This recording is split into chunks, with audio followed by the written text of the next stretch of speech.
You are listening to Leaders and Legends, a podcast produced by Veteran Strategies and featuring conversations with fascinating and impactful men and women who have shaped our world, our communities, and our history. My name is Robert Vane, Principal of Veteran Strategies, and your host for our discussion. You are listening to Leaders and Legends, a podcast presented by Veteran Strategies, a local veteran public relations enterprise, and sponsored by Girl Scouts of Central Indiana, Garmond Construction, Leaders and Legends, LLC, the Grand Hall and Conference Center at Historic Union Station, the McGinley's Golden Ace Inn, and McAllister Machinery, your friendly neighborhood Caterpillar dealer. You may find all your sales and rental equipment needs at McAllister.com. We are pleased to announce our podcast is now a member of the All Indiana Podcast Network in partnership with Wish TV. You may find Leaders and Legends at allindianapodcastnetwork.com. Thinking of starting a podcast or need to host a public meeting? Let Leaders and Legends LLC be your partner as you look for new ways to communicate your message. Please contact Chris Spangle and me at leadersandlegends.net. Thank you for joining us on the Leaders and Legends podcast. Our guest today is Fred Glass, a man who has done so much for so many, not only in Bloomington when he was athletic director for Indiana University and a vice president, but also his civic engagement is second to none. We're very happy to have you on, Fred. Thank you. Robert, thanks for having me on. It's great to be here. The only thing that'd be better is if we were doing a remote from the Ace. So maybe like if we reprise this, we could sneak that in. Well, I'm happy to do that because now they're open again. And one of your good friends, Kathy Davis, came on the podcast and we recorded at the Ace. Awesome. That's great. Good. It's funny, as I read the promo, people smile really big when I mention McAllister Machinery because they loved PE. And you knew PE very well, obviously, PE McAllister. And they smile really big when I mention the McGinley's Golden Ace Inn. You've done so much in your career.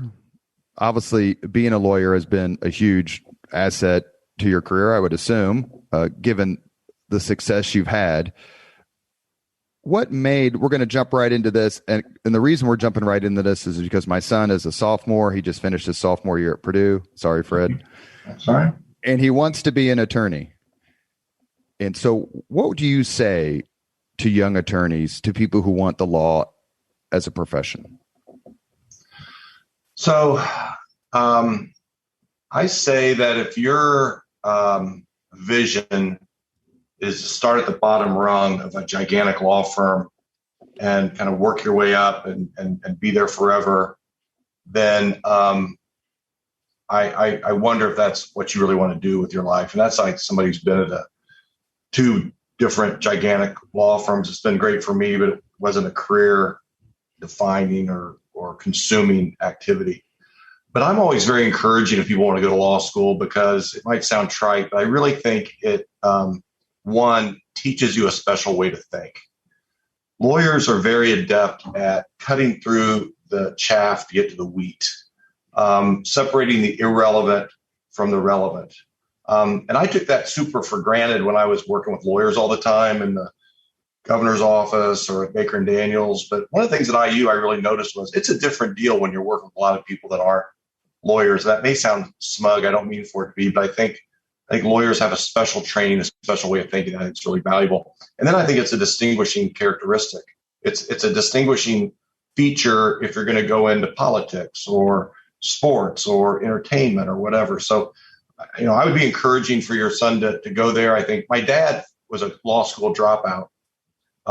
He always described it as a license, like a plumber or an electrician, which I actually embraced, because it's something you own. Nobody can take it away from you.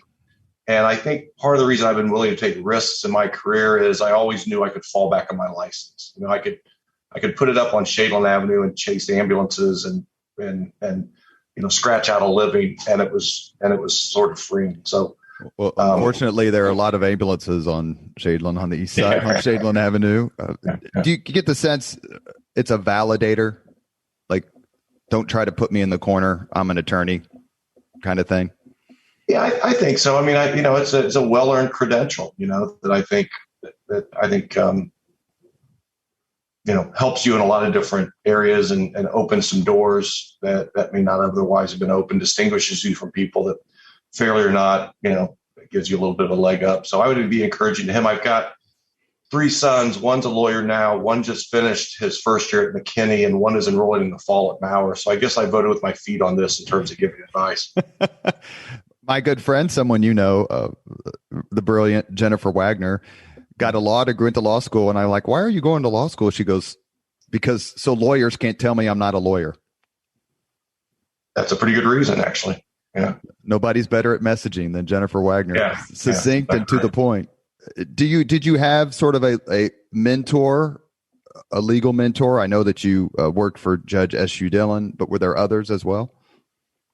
Yeah, I didn't growing up. So there were a lot of people in my law school class that had uncles or moms or grandfathers that were lawyers. And I felt a little bit behind the curve on that. But I was very fortunate to have, starting with Judge Dillon, Bryce Bennett at Riley Bennett Egloff was a mentor, lots of mentors at Baker and Daniels. Charlie Richardson was a big mentor for me. So, yeah, I've been the beneficiary of that for sure. Do you have a favorite legal movie? Probably The Paper Chase. Yeah, I would say the original Paper Chase.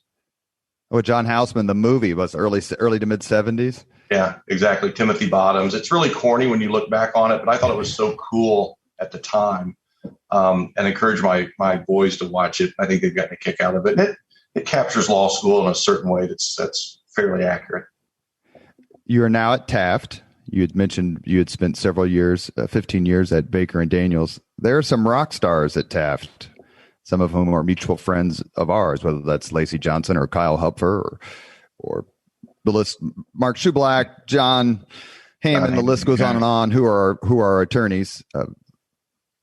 How fun and how much does it mean to you to be at a firm where there's that much, not just star power, because that's not a wrong term to use here in this city and state, but that much brain power and that much respect?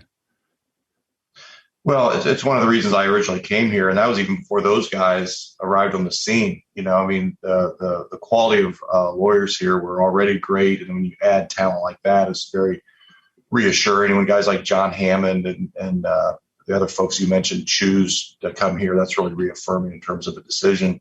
I actually came to Taft because of my longtime friend, Mickey Terrell, who's probably a guy that you may not know and your listeners may not know. He's a very prominent employment lawyer in the city and state. He and I were law school classmates, roommates my first year at school. And we had talked way early in our career, would it be cool if our final chapter was sort of together? So I came here in great part because of Mickey.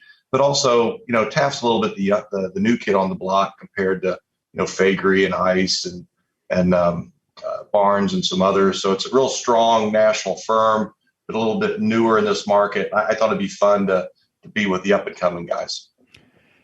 How much fun do you get? How much joy do you get when you practice law as opposed to lobbying or being law firm, as you mentioned earlier, can do so many things. And there's some people like our previous guest, Jim Voiles, just loves the courtroom and obviously has done very, very well in the courtroom. There's lots of different paths to take. Which path did you choose? And how has that made your career better? So I don't want to go down a bunch of rabbit trails, but it's interesting you asked that question because I was just talking about it I had lunch with Bart Peterson yesterday. And I was talking about his experience being on your show, and I was going to be on your show, and he loved it. But when I left the governor's office and went to Baker and Daniels, I sort of had to make a decision on what I wanted to do. And I was very seduced into thinking, I need to get an expertise, man, because I don't have, I'm coming out of the governor's office. I'd done a lot of different things. I was a lawyer, but I'd been a long time since I'd litigated. And so I thought, I really need to get some sort of technical skill that I can sell internally and externally and be a real lawyer. But I didn't really want to be a real lawyer. I wanted to be a kind of a trusted advisor, an adjunct member of the executive team of different organizations, a civic leader, and do a broader, less defined role. And Bart and I were going to a Green Bay Packer game. We went to Green Bay every year because we were pre-Colt Packer fans. And I was telling him this. I'm like, man, I think I'm going to try to figure out how to be a technical lawyer. And he goes, don't do that, man. That's like a commodity. With all due respect to the awesome technical lawyers out there, he goes, follow your heart, do the civic stuff, do the non-billable stuff, build a practice, be an adjunct member of the team, even if it feels kind of uncomfortable that it's not a super technical expertise area. And that's what I did. I tried to build a practice where I was really, for lack of a better term, a trusted advisor to business leaders, and was fortunately able to build, a pretty robust practice at Baker & Daniels before I left there to go to IU. And that's what I'm looking to replicate now, Robert, is really a practice that's a general business practice where hopefully I'm like in some ways as much a business consultant as I am a lawyer. I guess we should mention that Bart Peterson is an attorney. Right. I believe with the University of Michigan. Is that correct for his law? Exactly right. And he was at Ice Miller for several years, very successful there. Awesome firm. Did have an area of expertise, but so he knew what he was talking about and sort of convinced me to walk the plank a little and try something different.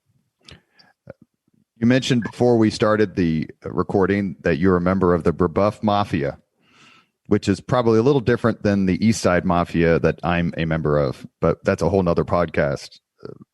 How did Brebeuf, the Jesuit education, shape your intellect, and when did you get turned on by politics? Well, I will tell you, I have a passing knowledge of the East Side Mafia. I married a girl from Arlington High School, and some of my best friends, as they say, are East Siders. So Denny Sutherland being one of them, I'm guessing. Yeah, exactly right. He's a Golden Knight as well, as is Lacey Johnson and others. But Rick Fuson. Rick, yeah, exactly. Benita Moore, as I recall. Exactly. It was kind of the place to be. But yeah, my dad went to Cathedral, but he went to Marquette University on the GI Bill, a Jesuit school, and he became very much a believer in the Jesuits. And so he sent me to this new school, Brebeuf Jesuit, and wanted me to go there.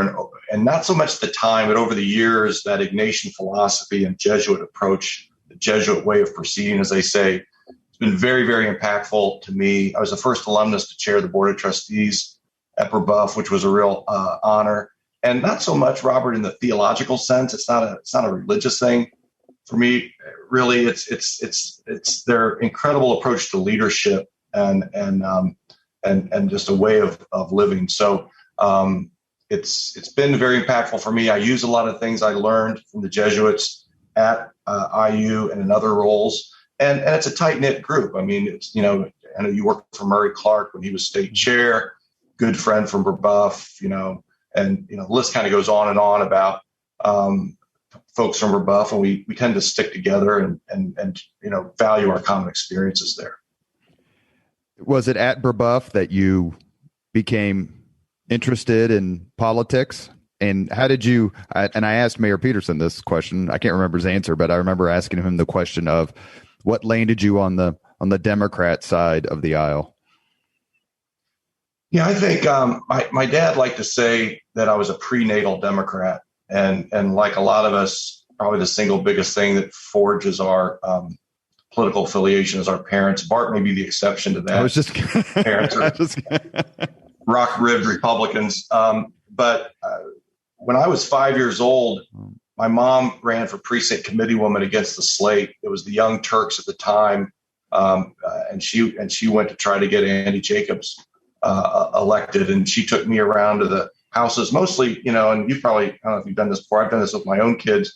When you're trying to get signatures, you take your little kids along because they tend to get the doors opened a little better. I think my mom was doing that with me. So I've literally been, walking the precinct since I was 5 and stuffing envelopes and getting involved in campaigns. And I just loved it, man. I wrote LBJ letters when I was a kid. My mom took me down to the Circle to see LBJ, took me to the airport to see JFK. I was a kid on the playground at St. Thomas Aquinas School, where I went at 46 in Illinois in 1968. I was 9 years old, and there was all this hubbub that occurred. And to make a long story short, Bobby Kennedy was here for that primary, and he saw these Catholic kids playing on the playground, and he stopped the motorcade and weighed in. I got to shake Bobby Kennedy's hand, a few weeks before he was assassinated. So it's just been in my blood, really, really from my parents, and they were, Democrats and union members and all that stuff. And you grew up in a pretty heady time. Vietnam, Nixon, assassinations, Watergate. Were those factors as well, along with your parents? I mean, McGovern's run in '72 was certainly enlightening to some. We had Terry Curry on, and he talked about being clean for Gene, and those were the people in the late '60s, 1968, when Eugene McCarthy was running for president, who shaved their beards and mustaches so they could be clean for Gene. Right. Do you remember those times, and how much? Obviously, you do. You were just talking about it, but how much did it affect you? The tumultuous years between, say, 67 and 74.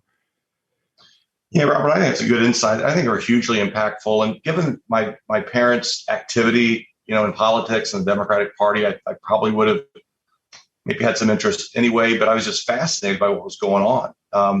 I remember that summer sitting there watching every minute of the Watergate hearings with my mom, knowing who Sam Ervin was and Dash and Baker and the whole story coming out. And I remember very specifically, this is weird, but there was a article in the Indianapolis Star about the credibility gap and how Johnson was, lying. And now it seems like we all think they lie all the time, but especially my age and also the age of the country, you just didn't think your leaders were lying, and they were saying that Johnson was lying. I'm like, how can the president, lie and do bad things? I asked my dad, and he said, well, power does funny things to people, and it does funny things to people around them that they don't want to tell the emperor that he has no clothes, essentially.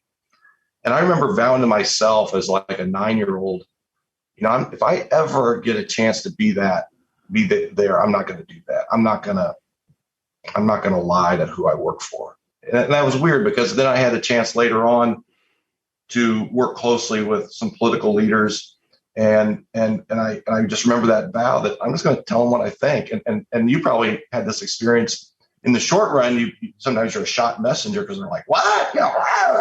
But then when they know you're going to tell them the truth or challenge them, then you become a trusted advisor, And so when I was chief of staff, I always told people when I worked for Evan Bayh, you got to tell him when you think he's wrong, and you guys are going to get jumped, and he's a smart guy, and he's going to cross-examine you, but ultimately he'll value your opinion more.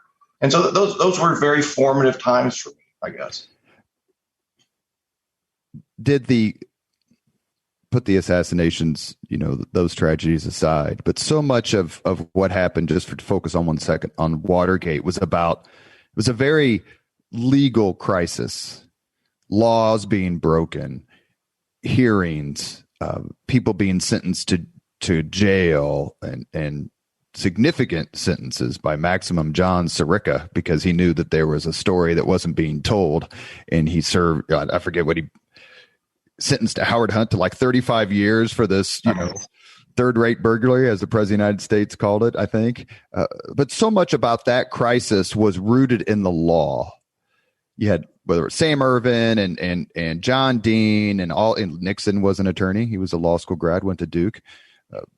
Did that stick in your mind that ultimately the law was preserved? It won out over people, over power. Yeah, I'm not sure I had those deep of insights, but maybe a little bit by osmosis. I mean, the heroes of that were lawyers, Ervin and Baker and all those guys. And then most of the ones that went to jail were lawyers, right? So it was sort of a mixed bag. You mean like the Attorney General? Right. Yeah, exactly. And I thought John Dean, so many, he was a rat. To me, he was like this hero kind of person. But I think I was mostly influenced by my dad and him dropping out of law school, and him, his father had a 6th grade education, was active in the IBEW, was very proud of being an electrician. My father was an electrician. And this whole idea that it was this trade and it was this sort of sacred monopoly of access to justice sort of captivated my imagination. So I think a lot of it was almost like unfinished business with my dad. He dropped out. and I thought it'd be cool to make it through. If you were Gerald Ford, would you have pardoned Richard Nixon? If I was young Fred Glass in 1974, I would not have, because I'd want the pound of flesh and all that. But and I was mad at Ford for doing it, and I thought there was probably a deal and all that. But the 62-year-old Fred Glass thinks it was the absolute right thing to do. The long national nightmare needed to be over, and I thought, like a lot of leaders, right? I think Ford's contributions and strength is only becoming more clear as history moves on, at least for me. So I didn't like it at the time, but in retrospect, I think it was the right thing to do. Donald Rumsfeld wrote a really good book on that, really good book on Ford, but he tackles that Ford knew that it was going to be a punch to his political gut, but it was the right thing to do. You matriculated to Indiana University in the 1970s, graduating in 1981. How fun was that? It was awesome, man. So when I was a junior at Rebuff, my best friend and I, Brian Brawsey, went down to visit his older brother, Stu Brawsey, who was a freshman at McNutt, and which is a very fun dormitory to this day. And I had it was like a movie, that weekend at McNutt. And I'm like, this is where I'm going. I'm all in. And then I graduated in 77, went down there as a freshman. And that's just when Animal House came out. I remember I went to the Indiana Theater, watched Animal House, went next door to the Trojan Horse and had a gyro. And I'm like, this college thing is going to be right on, And so I had a great time at IU. We won a national championship in 81, which was great fun. And so it was a great experience. Did you ever consider going someplace else? I applied to go to Marquette and got in. But financially it wasn't going to work. So went to IU, never regretted that. How close was Animal House, the movie, to the Fred Glass Bloomington Indiana University experience? And are you otter or are you Bluto, flounder? All right. Well, those are very incriminating questions. I would say that I wasn't, of course, the crazy hyperbole, but I had a lot of fun. I had a lot of fun in school. I was probably closer to was Otter. Was he the Tim Matheson cucumber bean wormers? Why? Yeah, I wasn't that. I aspired to be that, but I was not that. I was not much of a ladies' man down there, but had a great time and got you're kidding me, right? What do you got a full head of hair? You're 6'4". You're handsome. You're not a ladies' man down there. No rap. Oh, well, that's different. That's completely different. No confidence, no rap. You were also down there when they filmed Breaking Away. What was that experience like? Did you see them filming the movie? It's a brilliant movie. Doesn't get enough credit, quite frankly. Yeah, it was awesome. I actually did. They asked a bunch of people to come into the 10th Street Stadium to be in the crowd for some of the bike scenes, and so I went over there for an afternoon and did that. But I think I ended up on the cutting room floor. I don't see myself in it anywhere. Do you remember the movie being filmed? I mean, they weren't necessarily stars there. I mean, they weren't stars at the time, most likely, right. But was it a big deal on campus? I mean, Animal House had come out and movies being filmed on college campuses. I'm sure it was something there was a lot of buzz about. Yeah, no, it was a big deal, and you'd see it going on around, it was a big deal. I love that movie. It's a great movie. Is it weird to watch a movie and go, I was there? Like that captured exactly what it was like. Oh yeah, no, it's really fun. Yeah, especially the Bloomington. I thought it caught the Bloomington vibe well with the quarries and the town and all that stuff. And then now it's such an era piece, right? Because you look back there and I got those short, all the stuff we wore, white socks up to our knees and short gym shorts and long hair. And we thought that was really cool. And now it looks, kind of dorky, but it's fun to watch.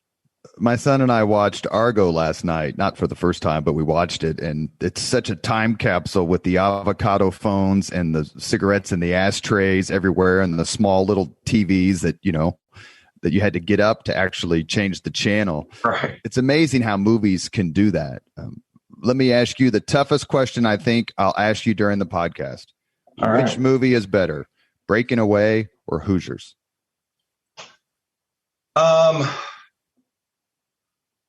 That is a tough one. I got to go with Hoosiers. I mean, it's just such a fundamental, Indiana experience. My mom grew up in Tipton County, and that opening scene where they're just showing the winter road and the no leaves on the trees, and they just really captured, I think, kind of the essence of that. And so I love them both, but I'd probably have to go with Hoosiers. Did you get to be pretty close to any of the players in 1981? IU won the national championship. We've had Ray Tolbert, Big Play Ray, on the Leaders and Legends podcast. He was really fun to talk to. Had an amazing career and was probably my favorite player on that team. I can remember this. I was born in 67. I can remember the 76 team. Obviously, you can remember 81 much better. Reagan is shot on March 30th, 81. IU supposed to play North Carolina. Is it going to be postponed? They eventually played it, and I think IU won by 12. Did you get to know Ray Tolbert, Landon Turner, Isaiah Thomas, Jim Thomas, Randy Whitman, Ted Kitchell, any of them? In college, no. One of the benefits of being AD was I got to connect with them, and several of them were my classmates. Ray Tolbert and I were classmates. I actually have gotten to be pretty close to Landon Turner and know the other guys, but Landon and I formed a pretty strong friendship. My claim to fame, Robert, was, starting my freshman year at McNutt, we had this party on Little Five weekend. We called it the Ponderosa. We dressed up like Ponderosa characters, and it kind of grew. So by the time I was a senior, it was this huge party at this house I lived in at 505 East 8th Street. And I'm sitting there drinking some beer, and Randy Whitman walks up. And I was like, and he was like my favorite player, man, tough West Side guy, Ben Davis, that's player. Right. And he was at my party. So I was like, I've made it. I can not only graduate, I could die a happy person because, Randy Whitman's at my party. So that was my brush with greatness down there. And that was about as close as it got. Did you get to know or hang out or be in class with Isaiah Thomas? I mean, people today don't understand, and deservedly so, right? Like, we get it, how gigantic of a star Isaiah Thomas was, especially his sophomore year at IU when he led them to the national championship. Yeah, no, he was huge. I didn't get to know him. I had a couple classes with Ray Tolbert, so I had sort of a nodding acquaintance with him, but I was not cool enough to know any of the players. My closest thing was, Randy Whitman came to my party. He didn't know me, but he knew there was a lot of barbecue and beer, and that seemed sufficient to get him to come. When you were athletic director at Indiana University, did you spend much time visiting your old haunts, driving past or walking past the house, the address that you just mentioned, or just walking through McNutt like, what the hell? Let me see what's going on in my old room, or anything like that? That sort of nostalgia hits you from time to time? It did, and then when my own kids would be on campus and they would be going to some of the places I went to and all that, I sort of lived vicariously through them. Early on, Barb and I, because my wife and I met each other down there, Bloomington was a big part of our life and meeting at IU. We'd go to some of the places we used to go, and people would come up and like have shots with me and take pictures of me at like Kilroy's and stuff. I'm just like, this is not cool. I can't really do that anymore. So our go-to place was Bear's Place at 3rd and Jordan, which was awesome because all these music students and nobody really knew or cared anything about sports. And so after our games, kind of win or lose, we'd go there and have a few drinks, and, everybody would leave me alone because sports wasn't really their thing. You are listening to Leaders and Legends, a podcast presented by Veteran Strategies, a local veteran public relations enterprise, and sponsored by Girl Scouts of Central Indiana, Garmond Construction, Leaders and Legends LLC, the Grand Hall and Conference Center at Historic Union Station, the McGinley's Golden Ace Inn, and McAllister Machinery, your friendly neighborhood Caterpillar dealer. Our guest today is Fred Glass, former president of the Capital Improvement Board, and we're going to get to that shortly. Former vice president at Indiana University and athletic director, and maybe best known as a good friend of Murray Clark. For sure. Do you have a particular leader or legend from Indiana whom you admire? It'd really be Herman Wells. And some of your listeners will know who that is. Maybe some of the Purdue folks may not. But as you know, Robert, he was the president from like the mid 30s to the mid 60s and really led IU from being sort of a backwater, regional kind of college to a truly internationally recognized, outstanding university. And I think he was a master politician, a great leader. And I've read about everything I can about him and really tried to emulate his leadership style when I became athletic director, because I think there were some real similarities in terms of where the university was when he started as president and where he wanted to take it, and where the athletic department was when I became AD and where I wanted to take it, and similar constraints in terms of resources and so forth. So Herman Wells is a real hero for me. Way before you get to IU, and we'll talk about that a little bit more towards the end of the podcast, you started after law school, or as part of your education, becoming more involved in politics. In 1988, Evan Bayh, I don't think it was shocking that he won, but I would clearly call it an upset, becomes governor. Much like when Greg Ballard became mayor, which was shocking, quite frankly. It changed my life. How did Evan Bayh's election to governor in 1988 change your life, shape your life?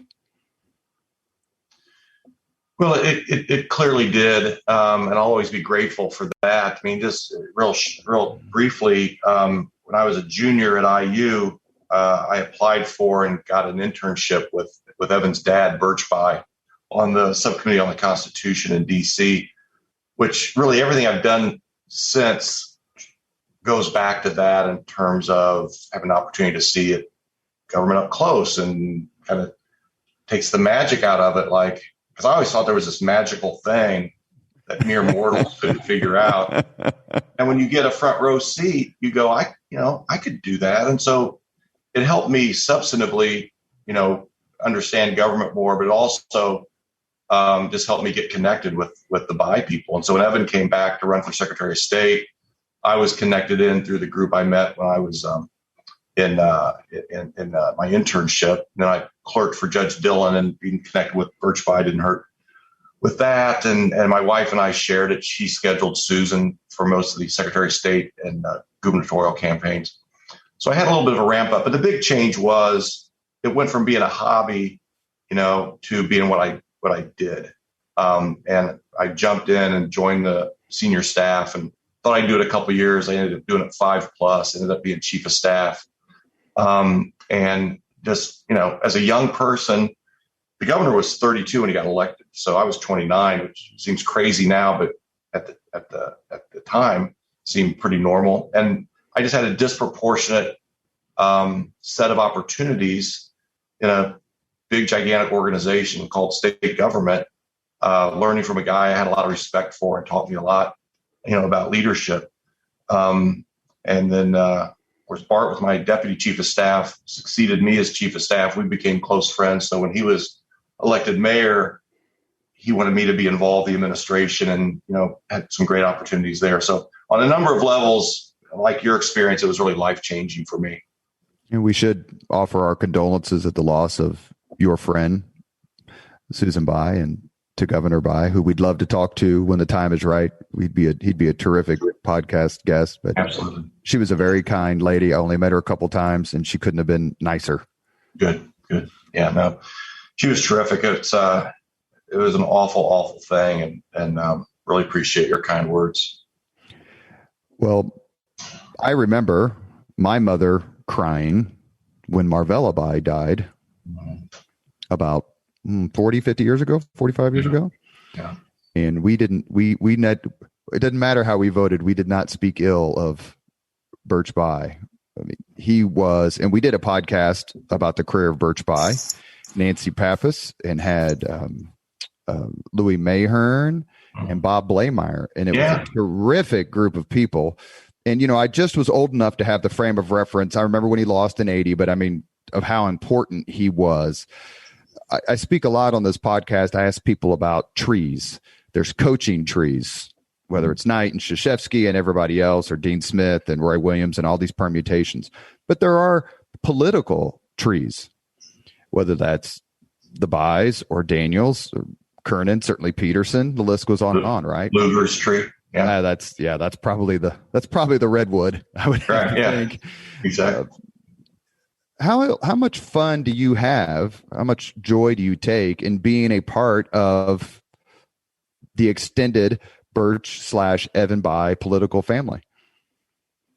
Yeah, that's a great observation, and I am very, very proud of it. I've been a great beneficiary of it. It makes me a great respecter of other trees. Like the Lugar tree is amazing, and all that spawned, and in a way, the Daniels tree is like a sapling from the Lugar tree, because he's really a Lugar guy, but now has his own tree because of all that he's done. And Hudnut. I mean, I'm gonna say a name, and Chris Spangle, the podcast engineer, is nodding his head, and we can't see him. One of our great interviews that we did is with David Frick, deputy mayor for Bill Hudnut. David Frick is the most underrated, not underappreciated, but underrated figure in modern Indianapolis.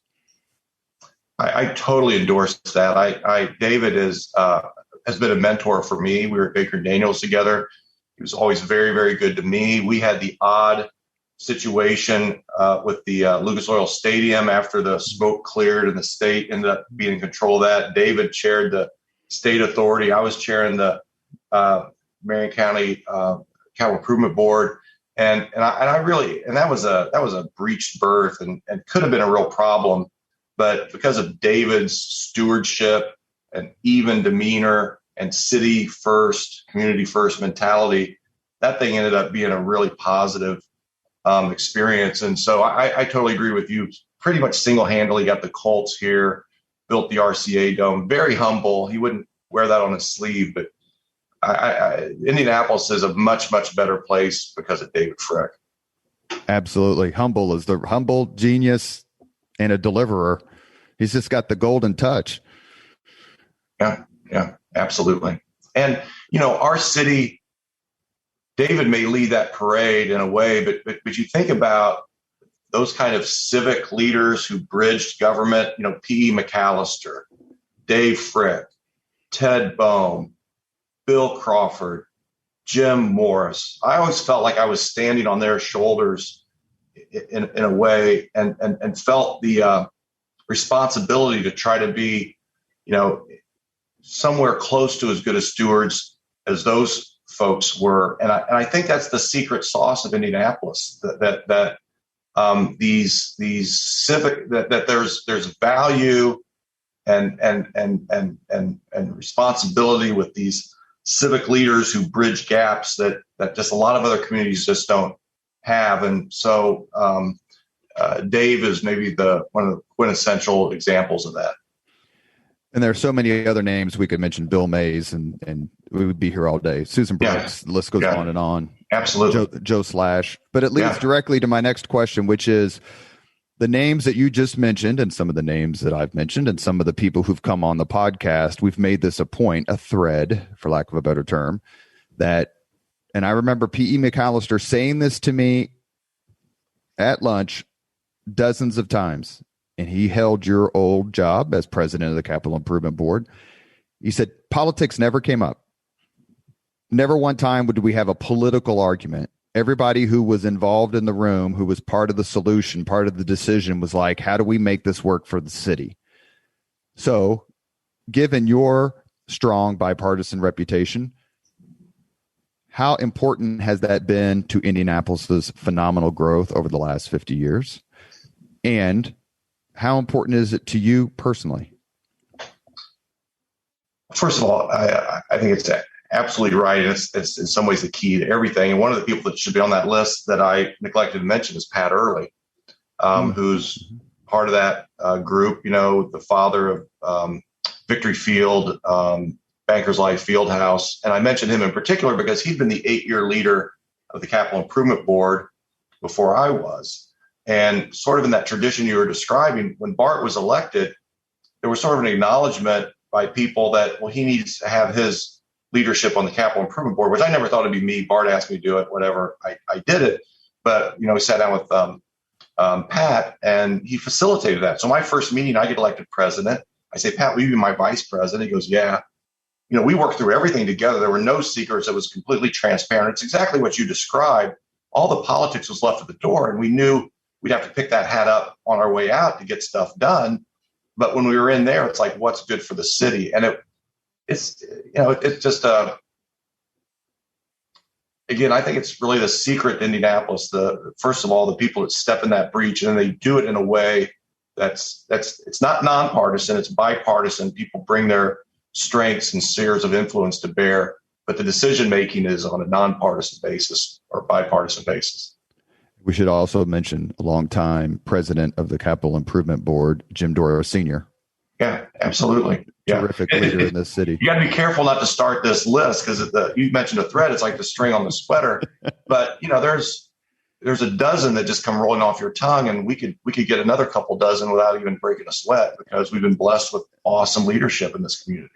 And it's quite frankly, Fred, to be candid with you, we're talking with Fred Glass on the Leaders and Legends podcast. One of the reasons I started this podcast, actually, you'll enjoy this story. I'll give you the cliff notes. That was suggested by Rachel Coverdale that I start a podcast as a way to promote my brand and promote my business and so on and so forth.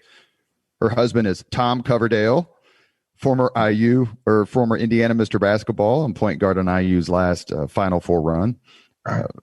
And the only reason I said I would do it is so I could, quite frankly, talk to folks like you. And I've been very lucky because I grew up in Indianapolis. I was born 6 weeks after Richard Lugar, won mayor. I've lived here my whole life, except for the 3 years I was in the Army.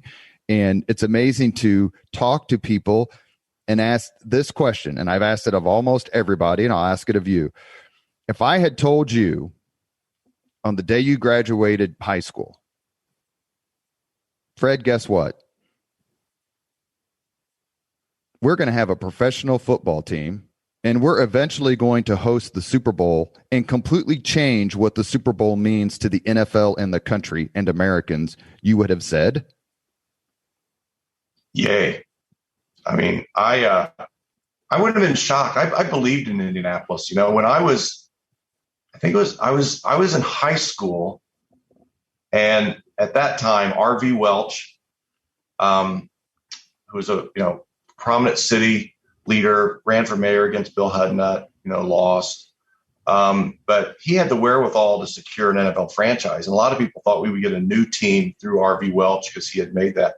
And so I was friends with his knucklehead nephew, Bobby Clifford. I don't know if you remember, Bob was city controller and so forth. And unfortunately died of the same awful brain cancer that took Susan by. But he got me hooked up to drive limousines of NFL owners who R.V. Welch was wining and dining in Indianapolis. So I had like a little Greek fisherman's cap and, a suit coat that was too big. And I'm driving these guys around.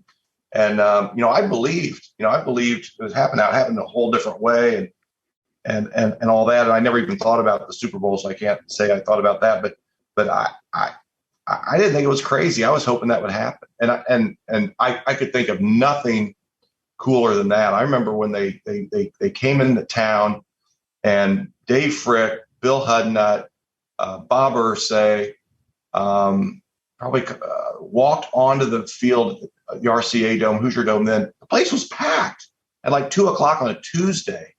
And I'm like, Dan Fouts is going to be right down there. I'm going to be in here, and I'm going to be in the same building as Dan Fouts. That image just stuck in my head, and I was thrilled. So I felt like a special connection with the NFL and with the Colts. And even though I was a Packers fan, I moved over to the Colts side. You've been a sports fan, obviously, your whole life. The Capital Improvement Board is a unique organization within local government, and it does all sorts of things, including own most of the stadiums and venues and places, the convention center. But those things don't get done, as you mentioned just a few minutes ago, without people shedding their labels and working together. Do you have, and how important, let me ask this question two different ways. Who are some of your best Republican friends? I know one of them is Murray Clark, who is a very unsung leader, a terrific person. His family has done tons for this city and state. And he's my former boss when he was chairman of the Indiana Republican Party. But talk about some of your friends on the other side of the aisle and just how important it is to you personally, as it is to me, to have friendships, good friendships with people whom you may not vote alike. Yeah, Robert, I think it's critically important and very enriching to have those friendships. Despair may be too strong, but not too far off about what the toxicity of current political discourse is doing to those kind of relationships. But yeah, Murray's one of my closest friends, former law partners. We used to do a frickin' frack thing. Capital Caucus. In law school, my best friend was Brian Bosma, and we've stayed, close over the years. And Susan Brooks and I were interns together at the old Bytabert Capehart law firm and close friends. And I was friends with her husband, David, before that. And there's probably not a more partisan, occasionally caustic person in town than David. We call him a fighter. He's a fighter. He's a good guy to have on your team. That's so I've been the beneficiary of those friendships and treasured those friendships. And Democrat and Republican, I used to say they were battlefield friendships. When we're on a campaign or in an office and you're in the foxhole sometimes with the incoming, you're forging, lifelong friendships. And I was the beneficiary of working with some great people in the governor's office and then working with some really great people across the aisle. And I got to say, Robert, not to blow smoke up your skirt, as my father used to say, but we're different ages, but I've always felt you're totally cut out of that cloth too, right? I mean, you're a partisan, as I'm a partisan communications director for the state party or deputy chief of staff for Greg Ballard, probably his primary spokesperson, all that. But someone I always felt like we could reach across the aisle, we could talk about things and get things done. I should add on my list Bill Steffen. He was exactly Goldsmith's chief of staff when I was Bart's transition director. We were law school classmates and sort of reconnected during that challenging transition. And I think went more smoothly because he and I trusted each other as friends. And then because karma is a real thing, he chairs the search committee on the IUAD gig and helps me get that job, and it's just a cool environment where, Bill's a fairly high profile Republican and I'm a fairly high profile Democrat, but we've come together in a variety of ways that I think have been, good outcomes. Well, thank you for your kind words. I chuckle that it's the benefit of an East Side education in the sense that, the East Side was pretty union and then it became kind of Reagan Democratish in the 80s. But, my father was basically right of Charlemagne and my mother was left of Khrushchev. And, maybe it's no surprised that they got married and divorced from each other twice. I guess they just couldn't figure it out. And you get exposed. One of the best experiences of my entire life was being someone, I'm going to say his name, was being a student of Bill Bloomquist, a professor at IUPUI, who's incredibly brilliant and amazingly generous with his intellect. And, he's he's certainly more D than R, certainly. But he's a thinker, and he's a prober, and he's a like, okay, you think you've got this argument down? Well, let's go to it. And then you realize 5 minutes later you don't have a clue what you're talking about. And that's just so beneficial. And I remember when I started working for Mayor Ballard in November of 2008. I didn't start when I was at Shield Sexton with all your friends over there, Mikey Diltz and Brian Sullivan and others. And telling him that the difference between you, Greg Ballard, and Bart Peterson is negligible in many ways, that the Venn diagram is so incredibly fat in the middle, and that Bart Peterson was a terrific mayor who had, a rough political stretch the last 6 months of his second term, and that we're going to benefit a lot from what he did, and that people don't dislike Bart Peterson. Hell, he won in 2003 by 30 points over a really good guy named Greg Jordan. And that we're not, it's crazy to throw everything out. Let's do what we want to do, but let's build on what he did as he built on Goldsmith, and the list goes on and on. And I think that helps build the bipartisanship when you know that the other side has good ideas and has good people. Absolutely. And that's easier to pull off in a city, and shame on us if we don't take advantage of that at the municipal level. We also want to I'm trying to put together a podcast on the career of Julia Carson, speaking of someone who left an impact, and we'll get it done. It's just a matter of time. Those will be great stories. Be sure to have Bart on there. He's got great Julia stories. Well, it would almost turn into a panel if everybody who had a story about the Congresswoman actually came on. In the last few minutes we have here, let's talk about IU. You decided to accept the gig, apply for the gig, and get it, to be athletic director.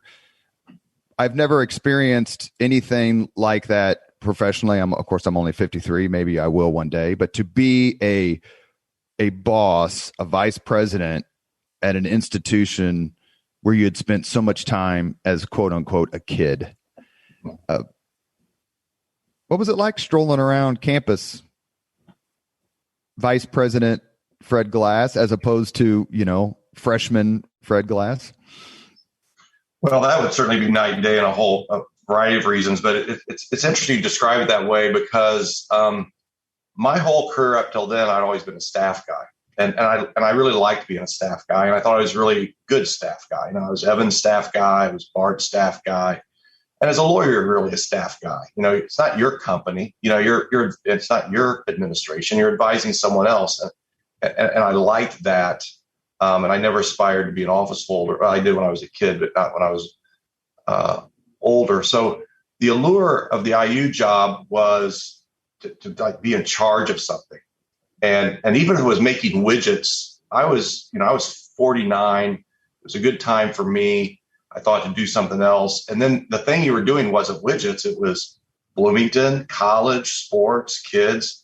So I thought this was going to be awesome, and it really was awesome. But it was part of the allure was to be an executive and not be a staff guy.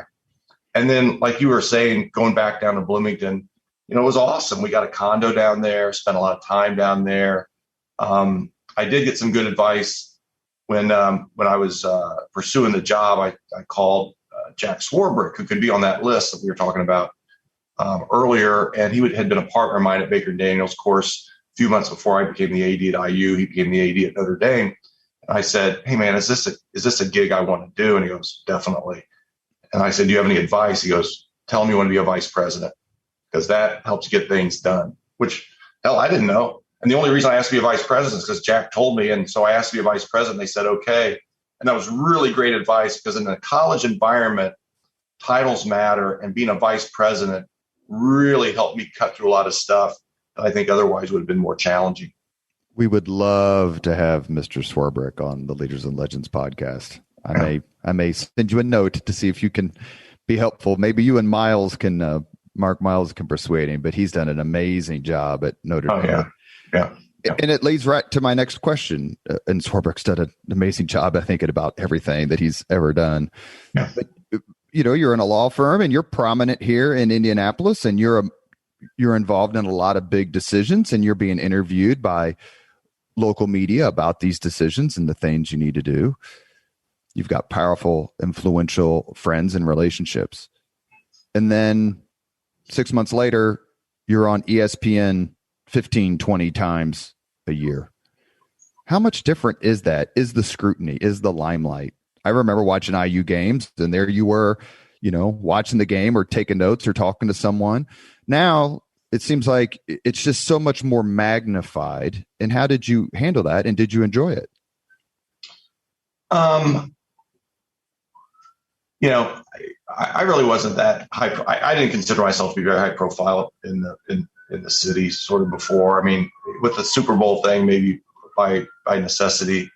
But it was a different level at IU. Just the scrutiny and the, not only like ESPN, but there's probably like 12 people that make a living by blogging about IU sports and all the message boards and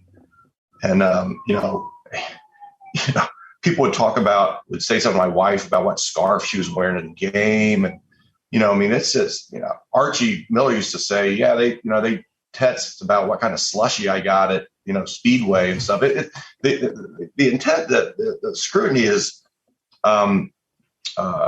fairly intense and sort of unavoidable. Not the part of the job I liked that much, but you're a communications guy, and I didn't know shit about what I was supposed to be doing as a non-traditional candidate. Suddenly plopped into the IU role, and I really relied back on my experience in public service, because I think properly viewed, being the AD at a major public research university is like public service. So I turned to things like transparency and big, gigantic goals, and articulate your priorities until everybody wants to throw up that what you're about. And those, I think, stood me in good stead, that experience in public service. And part of that was, communicating a consistent message.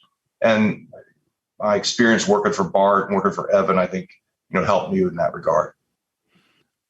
You made some comments a few months ago, the early part of 2021, I believe, or maybe in December of 2020.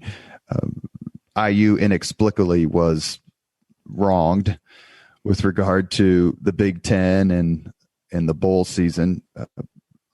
Tell us why you spoke out and you said basically, and I'm paraphrasing, so please correct me, that the powers that be do not want IU football, to be powerful, to be successful, because of the schools around us, especially in the Big Ten, who come and poach our best players. And I'm not gonna say it was a shocking thing to read.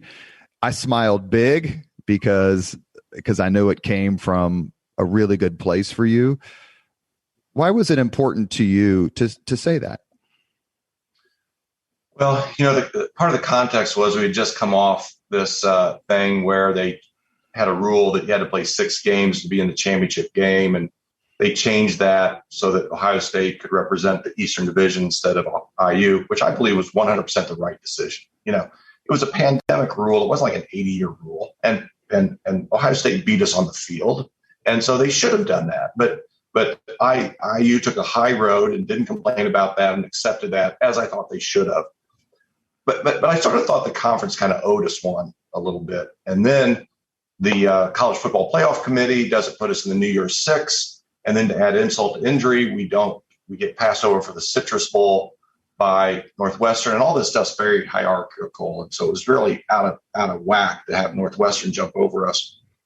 And it was the first year in the college football playoff era where 2 Big Ten teams hadn't made the playoffs. And I submit that if the second place team had wings on their helmets, or even Hawkeyes on their helmets, or nothing on their helmets like Penn State, they would have made it. But because there was an interlocking IU on the helmet, good old IU sort of, gets left out. In part, I think, because the powers that be, the power structure, the good old boy network had a vested interest in IU not being good at football. They liked it when we were an automatic W. They liked it when they could come in here and take our best players. They liked it when we weren't a player in national recruiting and so forth. And my successor couldn't say that, shouldn't say that. Tom Allen couldn't say that, shouldn't say that. But I was sort of uniquely positioned where I wasn't connected with IU, but I had a certain amount of credibility. And so I thought I needed to speak out, not to vet my spleen. It wasn't in a fit of pique, but it was, I thought, strategic. Like, this needs to be called out, because I didn't want the conference and the college football playoff group and the ADs to say, well, we can kind of screw Indiana, and they're just not going to say anything about it. So I thought it was important to say. I think through unusual circumstances, I was in a position to do it. I felt like it was kind of my responsibility to say it. Any regrets? No. One other thing that you worked hard on, as I recall, was to try to reconcile Coach Bobby Knight with the university. He has said some very tough things about the former leadership and the university, and quote, those people, close quote. Why was that so important to you? And what did you think when you saw Coach stroll across the court at Assembly Hall during last year's game against Purdue? Yeah, so my biggest goal was to try to remove impediments that would keep him from coming back. I never want to put pressure on him or be perceived as putting pressure on him, because I thought that would be counterproductive. But we put him in the Hall of Fame. We did a variety of things, I think, to kind of lower the temperature and hopefully create an environment where he felt comfortable coming back, recognizing all of his contributions to Indiana basketball, which are undeniable. Not really focusing on the other things, because as an athletic director, those weren't really my focus. My focus was what he had done for basketball. And Robert, we had paid a huge price as Indiana basketball to be disconnected from our patriarch. We like to think of ourselves as a historic blue blood program. All the other historic blue blood programs had their guy. Dean Dome at North Carolina, Krzyzewski's still at Duke, Rupp Arena, the Wizard of Westwood, even Izzo and Judd Heathcote at Michigan State. And we were denied that. And I think it was really more debilitating to IU basketball than people even recognized, to have our former players unsure of whether they could come back without alienating a coach. And so I thought it was really important to try to get IU basketball where I wanted it to be, to try to have that rift healed. But I also knew it would probably only come from the former players. So again, we talked about Randy Whitman. I won't go into all the details, but Randy Whitman and Quinn Buckner really drove that. Yeah. Mm-hmm. And I got so caught up in the details of it that I sort of lost the cosmic part of it. And you asked about how I felt when we walked across the court. Then it hit me like a ton of bricks. I was sitting next to Mark Cuban, my classmate, and he said, "You did it, man." And first I was like, well, don't jinx it, because he's not done yet. And then he started acting crazy. He goes, I see what you mean. But the reaction of the crowd and the reaction of the players, I'm getting goosebumps right now thinking about it, because it was in a moment, everything changed. And that happens very rarely in the world. It happens very rarely in sports. But in a moment, everything changed. Family was back together again. And I was so glad for Coach Knight that he could enjoy those accolades. And then I was so happy for Hoosier Nation. And I'm really happy for IU basketball, because I think it helped set the table for us getting to where we want to be. It's hard to explain to people who weren't alive in the 70s, 80s, early 90s that Bob Knight was the state, unless you lived in West Lafayette, perhaps. But his 3 national championships, 11 Big Ten championships, including his most underrated achievement, he won 36 games in a row in the Big Ten. 75, 76, Olympic gold medal, all the things that happened. To have that alienation, you made a great point. It brought the family back together and made IU able to embrace the Blue Bloods, like the Blue Bloods did, excuse me. But on the other side of Coach Knight, from our friend Quinn Buckner, was Mike Woodson. And he ended up kind of moving into Assembly Hall after the end of the year. Give us, just very quickly before we move on, your thoughts on Coach Mike Woodson. Yeah, I'm all in with Coach Woodson. We exchanged texts after he was named. My history with him goes back to Broad Ripple. I in addition to Rebuff, I should have noted that I also attended Broad Ripple High School. I went there for driver's ed in the summer, and you had to take another class. So I took driver's ed and library experience.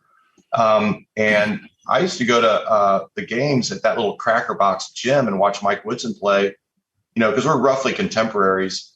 So when I was in high school, I'd go to games there all the time and got to know Coach Woodson while I was athletic director. And so, have great confidence in Scott Dolson and his judgment, and what he's done so far. I think it's very encouraging. So I'm all in and looking forward to supporting him and the program going forward. You going to wear your candy stripes? Who, me? Mm-hmm. Sure. Yeah. As you know, Robert, I am very much unafraid to make myself look like a goof. So I'll be looking like I was looking like a goof as AD. I'll look like a goof as a regular fan. We have reached the point in the Leaders and Legends podcast where we ask our guests the same 5 questions. Fred Glass, are you ready? I hope so.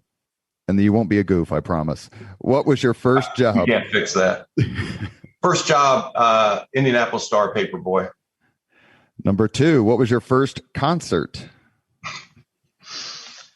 Okay, this is the part where I'm probably going to breach the no goof rule. So my best friend Jimmy Galloway and I called in to WIFE. We were the 13th caller, and I won tickets to see Sha Na Na at the convention center. So when I was about 8th grade, I saw Sha Na Na at the convention center, and that was a good show too, by the way. Bowser was my guy. Yeah. I only say this. I've said this a few times in other podcasts. I only say it because of the IU connection. Greg Ballard graduated from IU in 1978, and his first concert was Sly and the Family Stone in Bloomington. That's strong. That's a good one. Number 3, if you could suggest any book for someone to read, which book would you recommend? All right. First of all, I'm going to shamelessly plug my upcoming book. I have a book coming out in November by IU Press called Making Your Own Luck: From a Skid Row Bar to Rebuilding IU Athletics. My dad owned a Skid Row bar. But since that's not available yet, I won't say that, but I'm going to use that as a way to sneak that in. I was talking about the impact of the Jesuits on me. There's a book by Father Jim Martin, who's a well-known Jesuit commentator. It's called The Jesuit Guide to Almost Everything. And I know that sounds like a little bit of a silly title, but I think it's a very impactful book about the history of the Jesuits and the way of proceeding, detachment, decision-making. And whether you're a religious person or not, that is a great book to read. The Jesuit Guide to Almost Everything. Number 4, if you could witness any event in history, be there in person as it happens, which event would you choose?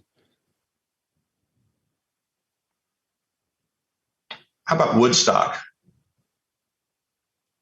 Does that count? But Jimi Hendrix makes it count. Hey, man, can you imagine being there? Like, first of all, it's a long event. It's not like one thing. It's like 3 days. And then all that music. I'm gonna go with Woodstock. That's unique. We've not had that one before. Good for you.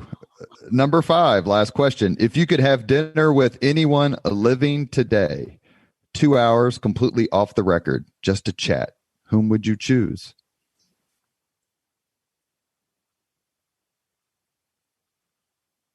I think I do Pope Francis, Jesuit, fascinating life.